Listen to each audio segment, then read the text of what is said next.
नमस्कार मित्रों, बार बार हम कई बार दोहरा भी देते हैं चीज़ों को, लेकिन कुछ एक चीज़ें ऐसी हैं जो सामयिक होती हैं, उनका एक बार फिर चर्चा कर लेना कोई बुरी बात नहीं है। ये चर्चा भी श्राद्धों के दिनों के बारे में है। मैं श्राद्धों का महात्म्य या उन चीज़ों का मैं उल्लेख नहीं कर रहा, मैं एक और तथ्य की ओर आपसे जानकारी कुछ बांट रहा हूँ, और वो जानकारी है पन्नों के बारे में। हमारे देश में एक परंपरा ये भी चली है, परंपरा के मुताबिक हम चीज़ों के बारे में उतने गंभीर नहीं रहे पुराने दस्तावेज़ों के बारे में, क्योंकि एक समय था जब इन दस्तावेज़ों का वो ख़ास कोई महत्व नहीं था। लेकिन बाद में जो पीढ़ी आगे बढ़ती गई, त्यों लगा कि ये ऐसी बात नहीं है, ये प्रामाणिक तो होते हैं, इसलिए इन्हें इतनी जल्दी त्याग नहीं देना चाहिए।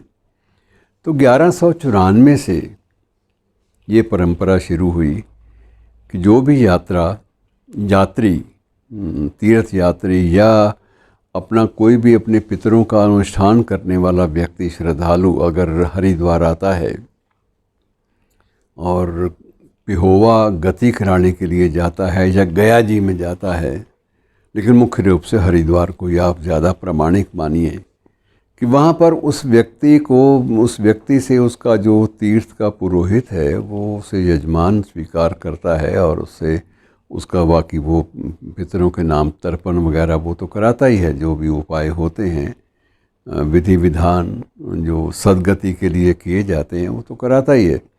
लेकिन साथ ही अपनी एक बही उसके पास लंबी चौड़ी तब से चली आ रही है, 1194 से चली आ रही है।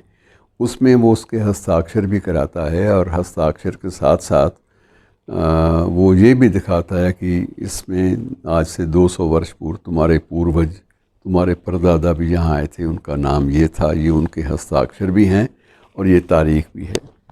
वो किस लिए आए थे? वो अपने पिता का अंतिम संस्कार कराने के बाद यहाँ आए थे।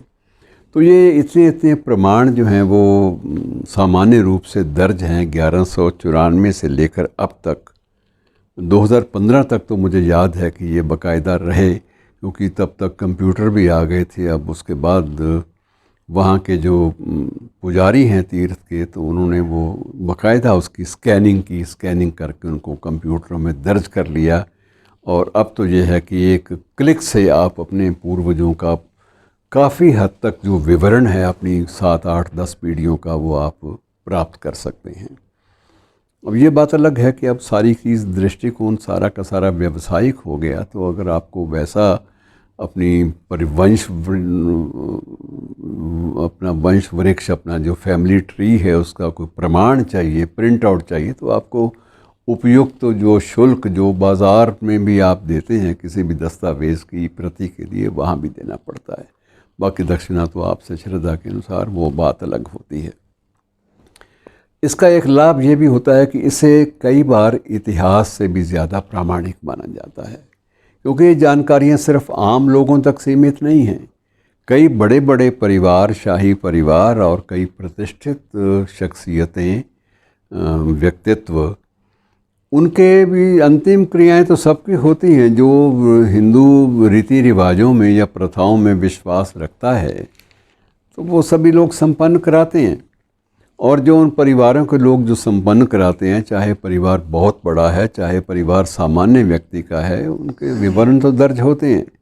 विवरण दर्ज करने की जो शुल्क है, जो सेवा है, वो यजमान को आप वैसे भी देते हैं, और यजमान भी चाहता है कि उसे इसी परिवार का अपना पुरोहित होने का प्रमाण मिले।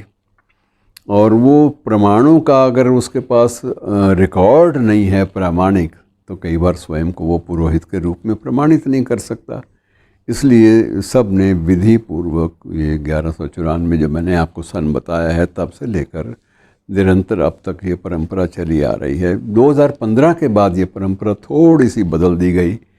इसमें यह है कि इसमें अब जो जाता है उसके हस्ताक्षर जो है वो भी स्कैन हो जाते हैं, और उसके परिवार का विवरण उससे पूछकर साथ साथ टाइप कर दिया जाता है, और उसके बाद उसको एक प्रिंट दे दिया जाता है तत्काल, ताकि ऐसा ये आरोप भी ना लगे कि हमने उसमें कुछ और एडिशन की है। उसको प्रमाणित करता है बाकायदा जो उसका पुरोहित है तीर्थ का, तो वो बाकायदा प्रमाणित करता है कि आज की तारीख में मैंने ये दिया और ये इसके इस व्यक्ति के पूर्वजों के बारे में ये विवरण है जो कि मेरी बइयों में पुराने वक्त में दर्ज रहा है।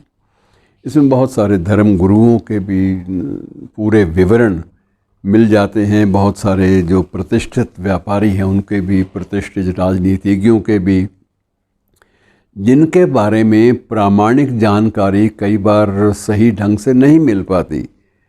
मसलन उदाहरण के लिए मैं आपसे कह देता हूँ, जैसे बहुत सारे साहित्यकार हमारे हुए, उनके बारे में अभी तक हम निर्णय लेने में पूरी तरह से स्पष्ट नहीं हो पाए कि जन्म कब हुआ था, कहाँ हुआ था। तो कुछ एक मामलों में, सभी में तो नहीं, कुछ एक मामलों में इन्हीं तीर्थों के रिकॉर्ड्स में, इन्हीं तीर्थों की बइयों में इस बात की पुष्टि जो है हमें करने का अवसर शोधार्थियों को भी मिल जाता है। और अब कई लोग पूछते हैं कि आखिर इनको तलाश कैसे किया जाए, तो उसका एक अपना विधि विधान है। आपको पहली बात तो यह है कि वहाँ एक तीर्थ पुरोहित महासंघ है, वहाँ उनसे भी संपर्क करना पड़ता है और उसके बाद वो आपको अपने आप से जो जुड़ा हुआ जो पुरोहित है आपके कुल का, आपका कुल पुरोहित, उसके बारे में कुछ जानकारी भी आरंभिक दे देते हैं कि ये फ़ोन नंबर है, ये उसका ये पता है, आप स्वयं संपर्क कर लीजिए। ज़्यादा वो डिटेल में जा भी नहीं सकते और जाते भी नहीं। तो ये आरंभिक सूचना वो प्रदान इसलिए करते हैं कि लोगों का आना जाना वो बना रहे और इन परंपरागत मार्गों पर ये जो यात्रा का सिलसिला है, तीर्थ यात्रा का सिलसिला चलता रहे। अब उसका एक और भी पहलू है कि ज़रूरी नहीं है कि आप किसी अपने दिवंगत पूर्वज की स्मृति में ही वहाँ जाएं। कई बार ये भी होता है कि अब तो जो नई पीढ़ी के लोग हैं ये सिर्फ उत्सुकतावश वहाँ चले जाते हैं और वहाँ जब इनको पता चलता है कि हमारा कुल पुरोहित वो है तो उसके साथ मिलने के लिए चले जाते हैं। उससे कोई भी वो पिंडदान या कोई तर्पण किसी का नहीं कराना होता उन्हें केवल अपनी जो स्मृति लोप है, जो याददाश्त खोने की बात है, उसका ही पिंडदान कराना होता है ताकि याददाश्त रहे, स्मरण शक्ति बनी रहे और हमारे पास एक रिकॉर्ड हमारे फैमिली ट्री का आ जाए, परिवार के वृक्ष का आ जाए, वंश वृक्ष का। वो केवल अपना वंश वृक्ष का प्रिंट अपने अधिकृत या अपने प्रमाणिक कुल पुरोहित से वो प्राप्त करते हैं और प्राप्त करने के बाद उसे यथा श्रद्धा वो दान दक्षिणा देकर वहाँ से निवृत्त होते हैं, वहाँ से चले जाते हैं बड़े एक अच्छे, एक सुखद एहसास को लेकर कि उनके पास उनके अपने वंश का पूरा पूरा ब्यौरा है। और उसमें कई बार बड़ी दिलचस्प बातें होती हैं कि किस वक्त ये अंगूठे की प्रथा ज़्यादा प्रचलित थी बड़े बड़े परिवारों में और किस वक्त से हस्ताक्षर करने की जो परंपरा है वो शुरू हुई। ऐसा भी नहीं कि अंगूठा किसी का भी लगा दिया जाए, जिसका अंगूठा लगता है उसके साथ उस अंगूठे का प्रमाणित करने वाला कुल गुरु उसके हस्ताक्षर भी होते हैं। तो इस प्रकार से काफ़ी कुछ इसका प्रयास ज़रूर किया गया कि यथासंभव ऐसी जानकारी को प्रामाणिक स्वरूप दिया जाए और उसे वैज्ञानिक रूप से ही प्रस्तुति दी जाए ताकि उनका कोई ना तो दुरुपयोग करे। ये बात अलग है कि उसका कोई वैधानिक रूप से अगर आप उस कोर्ट ऑफ लॉ में उस जानकारी का प्रयोग करना चाहें तो वो कुछ सहायता तो कर सकती है, लेकिन उसे लीगल डॉक्यूमेंट नहीं माना जाता, इसलिए कि ये माना जाता है कि ये इसमें ज़्यादा तो नहीं लेकिन किसी समय इसमें किसी प्रकार की जानकारी जो है उसके अल्ट्रेशन, उसमें बदलाव छोटे मोटे ये भी संभव हैं। इसलिए थोड़ा सा इसको लीगल डॉक्यूमेंट के रूप में पूरी मान्यता प्राप्त नहीं है, लेकिन परंपरागत संस्कारगत एक दस्तावेज़ के रूप में इसे लोगों ने मन ही मन स्वीकार किया हुआ है। धन्यवाद।